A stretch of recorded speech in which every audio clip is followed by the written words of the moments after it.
Nahor, and Haran. And Haran was the father of Lot. But Haran died in Ur of the Chaldeans, the land of his birth, while his father Terah was still living. Meanwhile, Abram and Nahor both married. The name of Abram's wife was Sarai, and the name of Nahor's wife was Milcah. But Sarai was unable to become pregnant and had no children. So here we first meet Abraham, or at this point his name is Abram at the beginning, and we hear it through genealogy. If you have your Bibles open, you can look back earlier in chapter 11 there and see the long list of names that come before that. The Hebrew people loved genealogy. It places them in the midst of a bigger story, a bigger picture. Even to this day, genealogy is very important to the Jewish people. So here we learn about the big story that Abram finds himself in. And even though it's a little boring to read the genealogy, we learn some important information. First of all, we learn that his name is not yet Abraham, it's Abram. And we won't get into the whole name-changing thing, but his name at the beginning means Abram, which is exalted father. It speaks back to his own father, Terah, who we heard about. It's kind of like the shirt that my girls got for me on Father's Day a few years ago that in Slovak says Naj Otec, which means like the very best dad or the best dad ever, something like that. So Abram's name pointed back to his father. Later, he would be renamed into the father of a great nation. But for now, his name is Abram. Terah, Abram's father, is 10th in line from Noah. If you look back in the genealogy, you see there that he's goes back to Noah. And we all know about Noah and his family, who were the new beginning for humanity in the time of the flood. So there was the great flood. You know the stories. You've heard them growing up. And if you don't know it, ask me later. I'll tell you. But how God saved them through the ark and all that stuff. So he was in the line of Noah and of a line and descendants of people who had a very strong connection to Yahweh, God, who is the God that brought them through the flood and the God that his ancestors later would worship. But at this point in history, we see in Genesis that there's the flood, that God saves his people through the flood. Then there's the Tower of Babel where the languages were split up. And then it seems like there are several hundred years where we don't have any stories about this Yahweh God at all.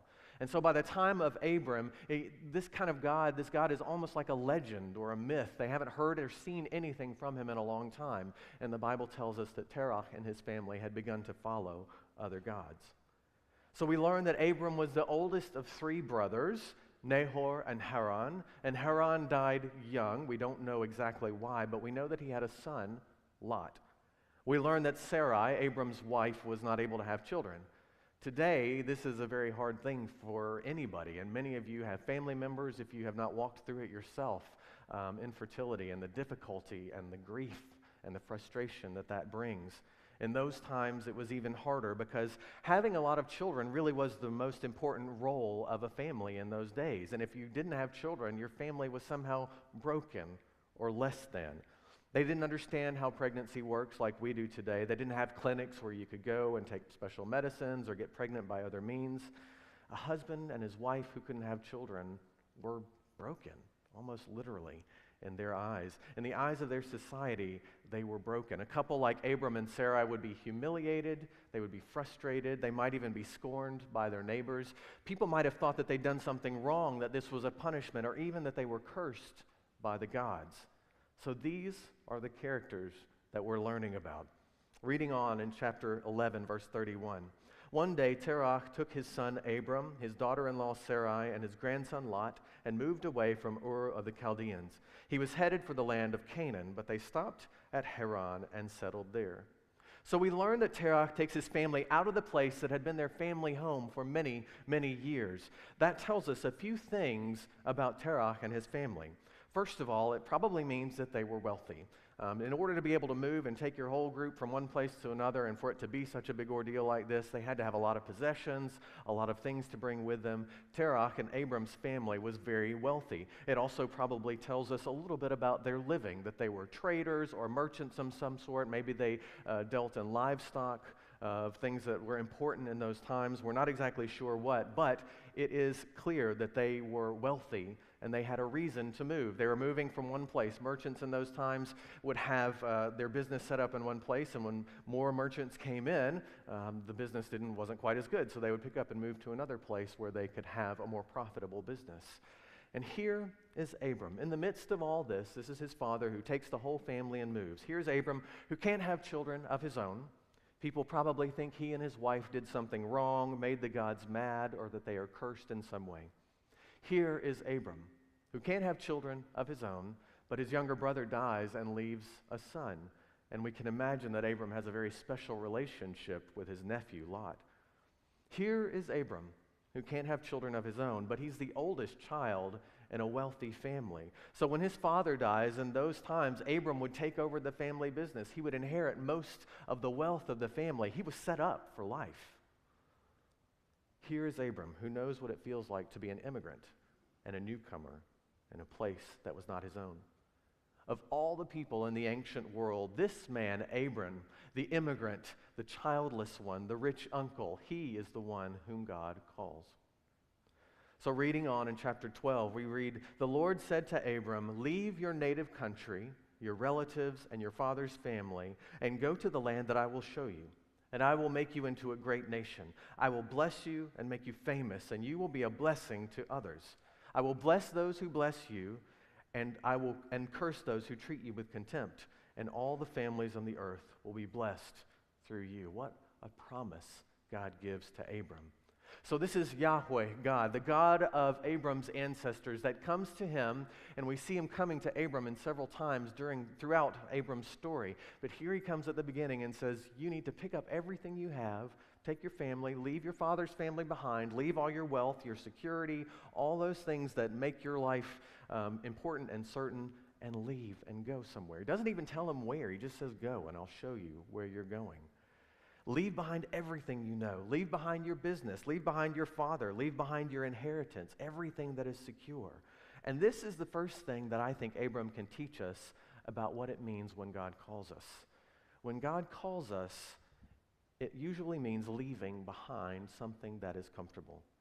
This is a pattern we see through the scriptures. God calls us out of places where we are comfortable, and maybe, if we admit it, a little bit lazy, and calls us to places where we might not be comfortable. But these are the places that we learn and grow because God stretches us. For Abram, it was leaving his home and his family and literally walking across the wilderness to a completely new place. For us, it was that kind of move when God called us to Slovakia, and then when God called us back here to Baton Rouge, to a place where we hadn't been before. But a physical move is not the only kind of calling that God gives us. There are many, many kinds of callings. Often God calls us internally to grow and to change. God will challenge us with some new way of seeing things, something that happens in the world that changes us and makes us see God and our world differently. We need to become more mature, more like Jesus, and that means we may have to stop some habits or make new habits. We may have to behave and think in new and different ways.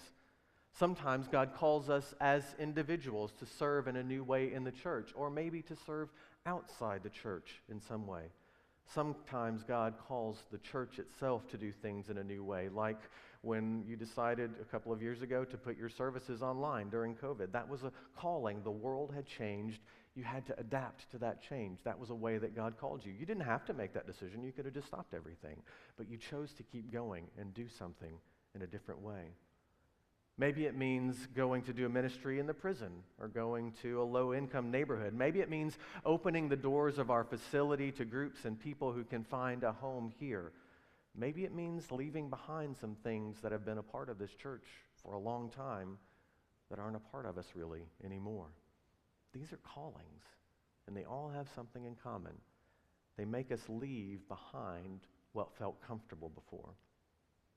The next thing I think we can learn from Abram's story is that when God calls us, we probably won't know all the details. God did not give Abram a map. He didn't say that you were going to come to this particular end destination. He didn't say you're going to walk west until you see this tree, you're going to stop at this tree, take a left, go south to Egypt, and do this and this and this. He didn't even give him a direction. He just said, go.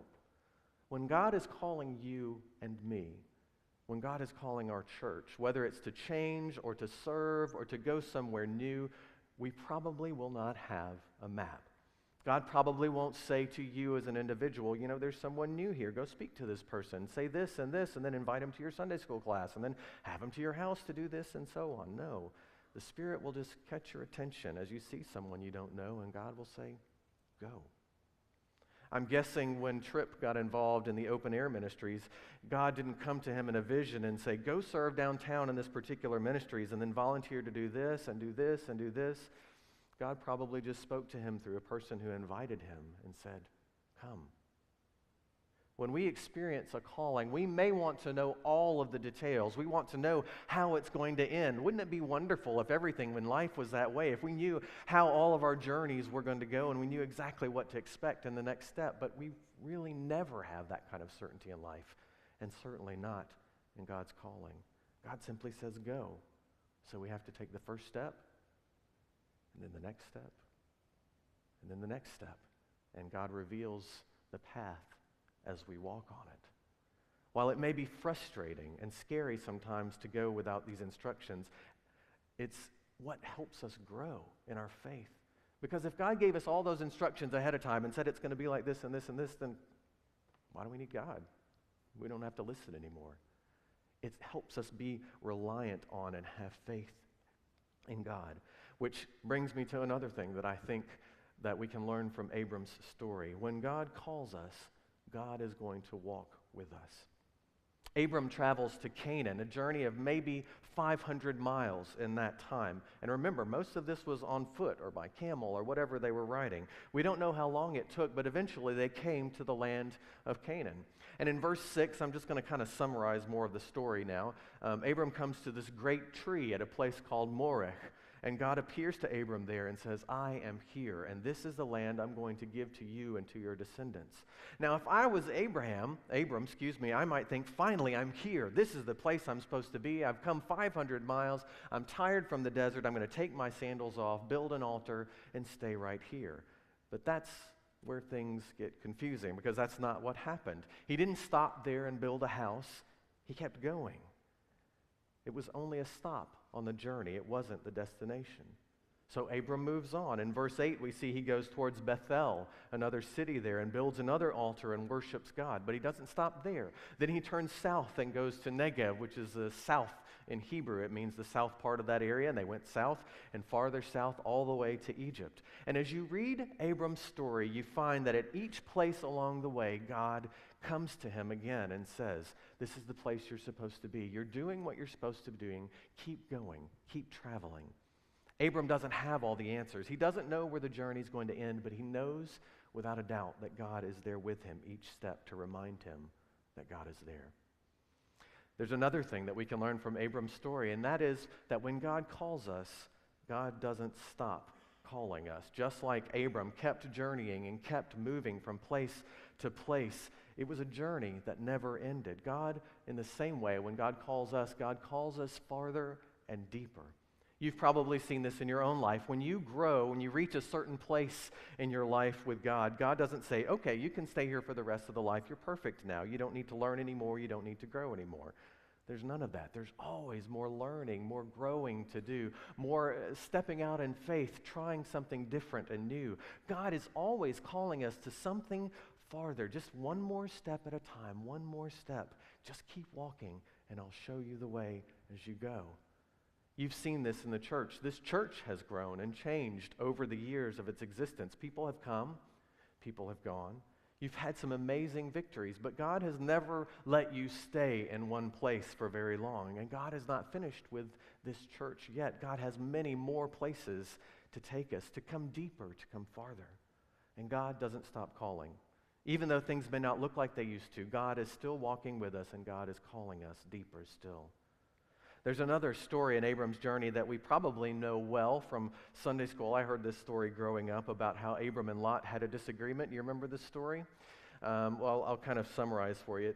So we read a couple of chapters farther. We see that Abram has never stopped moving. If he was watching his step counter, he sure would have been very, very high by this point. So he left Ur to come to Haran. He left Haran to come to Canaan. He went Canaan to Bethel, to Negev, to Egypt, and back finally. And on this journey, Abram has become wealthy once again. Now remember, he had to leave all his family stuff behind. He took his own possessions with him, but he had to go and leave all the family business and stuff behind. But he hadn't forgotten how to make money. That's just something that he was good at. So over time, as he traveled through these areas, he did what he did best, and he became very wealthy once again. He makes his way back up to where he built an altar before, but he doesn't stop there. And it was a place that he knew well, and he decides to rest there for a little while. They pitch their tents and they stick there, and this may be the place you would think that Abram finally is going to be able to rest and make his home and claim this place that God has promised him. They've gotten good. Things have gotten good for Abram's family, and maybe even a little bit too good, because he and his nephew were both so wealthy that they couldn't stay in the same place. Now, Lot had also become wealthy in his own family, and they had begun to have their own merchant businesses. And you can't have these two kind of businesses in the same area for very long because they compete against each other, and you just don't make the kind of money. So it really became obvious that they needed to split. In the scriptures, it says that their shepherds were arguing with each other because there was good pasture land, and they were arguing about who get the better pasture land. And you can imagine that this also caused a lot of distress in their relationship between Abram and Lot. So this was a difficult thing, and they're fighting with each other and trying to figure out how to solve the problem. Now, Abram, remember, is still the head of the family. He's the chief. He should have told Lot to go off somewhere else. After all, God said, I will give this land to you and your descendants. And it was in that very place that God had promised it. So if Abram looks around him at that place where he is, he sees all this land that God has promised to him. If anyone has a right to stop and take his sandals off and be comfortable and make other people do something, it's Abram. But Abram is humble. He is wise. And he knows that if he wants to keep this relationship with his nephew, he needs to be gracious. Abram should have been the one to make the choice. He has the authority, but out of love, he gives the choice to Lot. It doesn't make sense to me, looking from Abram's perspective. If he gives up the best area, how is he going to inherit this beautiful place that God has promised to him? How is God going to fulfill God's promise now if Abram leaves the very best land? But Abram understood one more thing about calling that we need to remember this morning, and that is when God calls us, God will always provide what we need. He could have fought for the good land. He could have forced Lot to go somewhere else where it would be harder for him to feed his livestock. But Abram knew God was still calling him forward, so he chose love over authority. He chose love over his rights. It might be this way with us. Sometimes we may not understand how things will work out when God has called us to do something. Sometimes, like Abram, we will be disappointed and hurt. Obviously, in this time of change, God is calling our church to stretch and grow, and it may mean leaving behind some things that have been an important part of our church in the past. It may mean making some difficult choices, but we have to trust, like Abram did, that God will provide all the resources in the way to make it happen. God provides. I've seen it in my life. I believe you've seen it in your life. And Abram didn't doubt that. He trusted that God would take care of him. So Lot makes his choice and, of course, takes the better land. And when Lot is gone, God comes to Abram and reminds him, I told you I would take care of you. You will still have this land for yourself and your descendants. And Abram makes another altar and worships God in that place. We could keep reading and learning from Abram. He has an amazing story. I don't know if you've ever read through it. It really is quite an incredible tale of the way that he follows God and makes mistakes along the way. He does make some pretty serious mistakes. If you are familiar with those, just read it and see some of the stupid things that he does. But I don't have a way to criticize anybody for being stupid because I make my own mistakes. But there's one last thing that I feel like we can learn from Abram's story, and it comes from the very end of Abram's life. And when we see the end of Abram's life, we realize that God's promise has not yet been fulfilled. God has made a promise to Abram. Abram left behind everything that was comfortable. He went on this journey in a part of the world that is difficult and inhospitable. He made his home in a new place. All of these promises that God had made, that you were going to be the father of a great nation, all of this land I will give to you and your descendants will own it. And when Abram dies, he only still has the two children. He was lucky to have those. Ishmael, who's gone off on his own, and Isaac, who is his son. That's not a great and mighty nation quite yet. And this land that God promised that he would inherit, Abram sees part of it, and they have part of it, but he doesn't have all of it yet. The places that he's traveled, he's seen some beautiful places there in Palestine, but it's still not his yet. And when Abram dies, the promise is unfulfilled. And what this reminds me about calling is that when God calls us, it's to be part of something that's bigger than just us. God's calling to Abram was not just so that Abram could have a lot of land and a lot of money and a big family. God's calling to Abram and God's promise to Abram wasn't even about blessing us, his descendants, these many thousands of years later. God's calling is about something bigger, about making the kingdom real here on earth, about creating a place where we can feel safe, where we don't have to be afraid, about making a world anew again. God's calling to Abram was about part of that. Abram didn't see the fulfillment of it. You and I have seen some of it, but still not all of it. And when God calls us, it's always to something bigger than who we are.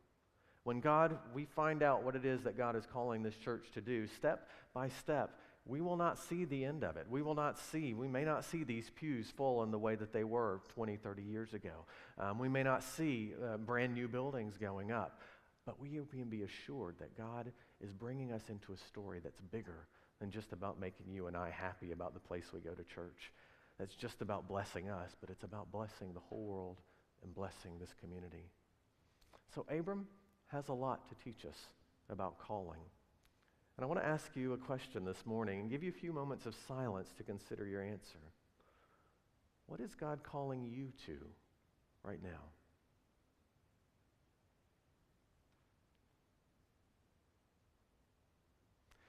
I didn't ask whether God is calling you or if God is calling you.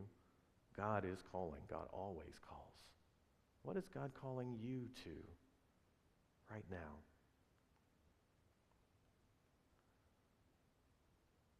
Whenever I consider this question, I usually find that I already know the answer, but I just don't want to admit it yet. Whatever it is, like Abram, you can know that it will probably take you away from what has been comfortable. Like Abram, you can know that you won't have a roadmap exactly, but you can know that God will be with you every step of the way. Like Abram, you can know that God will keep calling you farther and deeper. Like Abram, you can know that God will always provide and that God will put you in the middle of a story that's bigger than yours. So, whatever it is God is calling you to, I challenge you this morning to put on your walking shoes. Get your step counter ready. Let's start walking with Abram and following God's call. God, we thank you that you call us sometimes out of comfort and security, but that you call us to something that is greater than just our own story. That you call us continually, that you always have something new for us, some new way to grow, some new way to be and mature, some new thing for our church to do in our community. Thank you for calling us and never leaving us the same. I pray for courage for each of us and for courage for this congregation as we see what those steps are and as we take one step at a time, following you and following in Abraham's footsteps. We ask it in Jesus' name. Amen. I invite you to stand as we sing our final song, Be Thou My Vision.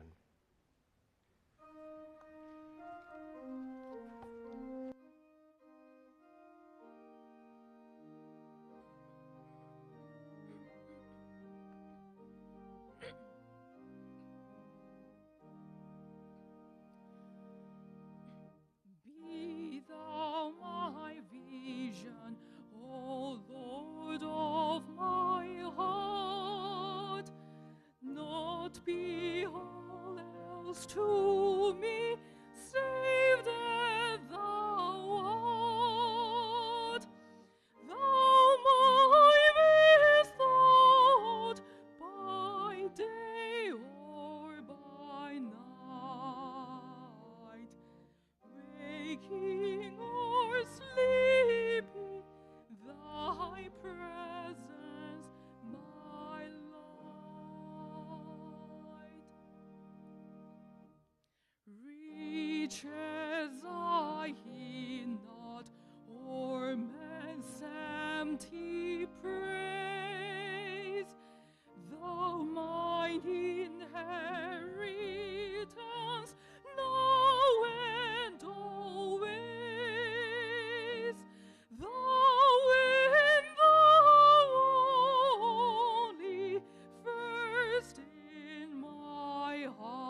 my King of heaven, my victory won.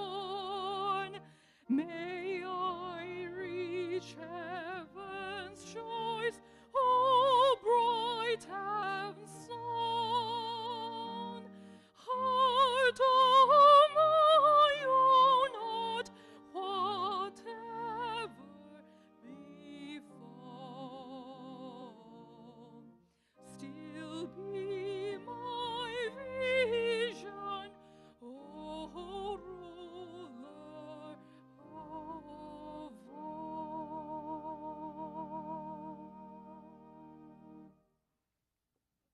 Amen. Please be seated for just a moment. Just a reminder, as has already been mentioned, but I'll mention it again just to remind you. Look on the back of your bulletin for the things that are going on. Our summer gathering is coming up in a couple of weeks. It's going to be fun. We're going to have good activities together. We're going to have hamburgers and hot dogs together and just enjoy fellowship. So go ahead and sign up for the summer gathering on the website. You can do that, or just let one of us know that you'd like to be there and how you'd like to participate. That you can find more information about that on the website. Also, the English conversation class that was mentioned earlier, God might just be calling you to be a part of that in some way. So check with Eric especially about how you might be engaged with that and participate in that. That's coming up this week. And finally, I want to recognize Ron, who has an announcement from the deacons about the ballots.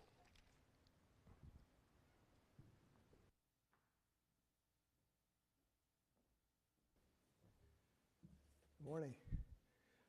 You know, there's a saying in the military that any plan is a good one until the first shot is fired. So, as you probably know by now, our first shot at the deacon election ballot created some confusion, so we decided the best thing to do in order to make sure we have everybody's confidence in the ballot, that we would discard all the old ballots and we'd start over. So that's what we've done. So if you've not already seen it in the mail, if you have email, you will have a brand new ballot that's identified as brand new ballot. And we are asking everybody to sign the ballot to authenticate your ballot as a church member. The same is true for the paper ballots, some of which are on the foyer out there today in a different color. So we will make sure that all the new ballots then are authentic. The deadline will still be June the 12th. We have a special call business meeting on the 19th to finalize the election process, and then we'll have our search committee in place, and they'll be ready to get to work, just as we had scheduled originally. If you have any questions, I'll be down here. I'll be glad to answer any. Thank you.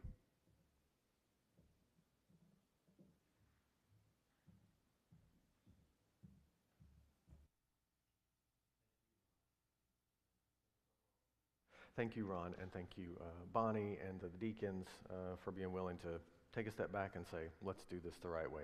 That's really the main idea behind this, and do it correctly so that everybody can feel comfortable about what happens. Good. So, since there are no more announcements, it's time for us to go. So I invite you to stand and hear this benediction. Now to him who is able to do far more abundantly than all that we ask or think, according to the power at work within us, to him be glory in the church and in Christ Jesus throughout all generations, forever and ever. Amen.